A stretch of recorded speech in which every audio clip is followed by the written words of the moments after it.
Hello student, আজকে একটা মজার ঘটনা দিয়ে শুরু করি। আজকের এই জামাটা পরে আসছি, দেখি বাড়ির লোকেরা আওয়াজ দিচ্ছে, কি ব্যাপার আজকে সেজে গুজে কোথায় যাওয়া হচ্ছে, কিছু ব্যাপার আছে? আমি যা বাবা সেজে যেই বুড়ো বয়সে কি সাজবো। আসল ব্যাপারটা তা নয় রে, তোরা ভালো করে দেখ, আমার এই জামা রঙের মধ্যেই রহস্যটা লুকিয়ে আছে। হলুদ রঙের জামা, এটা কি কাজে লাগে একটু জেনে নে, তোদেরও উপকার হবে। আজকে ধর তোদের কোনো প্রোগ্রাম আছে, আবৃত্তির কম্পিটিশন বা এক্সটেম্পার বা কোনো কিছু একটা পারফরমেন্স করবি, যদি হলুদ জামা পরিস কি কি ভাবে তোকে হেল্প করবে আগে ভালো করে শুনে। হলুদ রংটা চোখকে আগে টেনে নেয়, এর জন্য একটা ফিজিক্স আছে, এখন সেই জ্ঞান দেবো না। তাহলে চোখে না মানুষের পড়তে গেলে হলুদ রংটা আগে আসবে। হলুদ 2 নম্বর পয়েন্ট, এই হলুদ রঙের সাথে একটা ব্রেনের একটা সম্পর্ক আছে, সাইকোলজিক্যাল।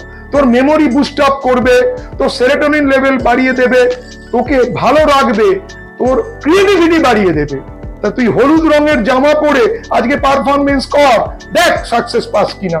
তোর পড়ার ঘরের যদি এরকম হয় হলুদ রং চারপাশে বা হলুদ মলাট দেওয়া বই, দেখবি তোর অঙ্ক যেন ঝপঝপ নেমে যাচ্ছে, ফিজিক্স নেমে যাচ্ছে।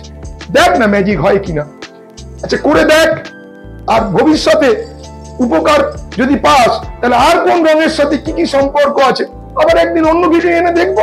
তার আগে তোরা মন্তব্য করে জানাস উপকার পেরি কি পেরি না, আর কোন কোন রং তোদের ভাল লাগে, সেই রঙের সাথে সাইকোলজি ব্রেনের কি সম্পর্ক, ফিজিওলজি কি সম্পর্ক, নিশ্চয়ই বলবো পরের দিন। তাহলে আজকে এই পর্যন্ত থাক।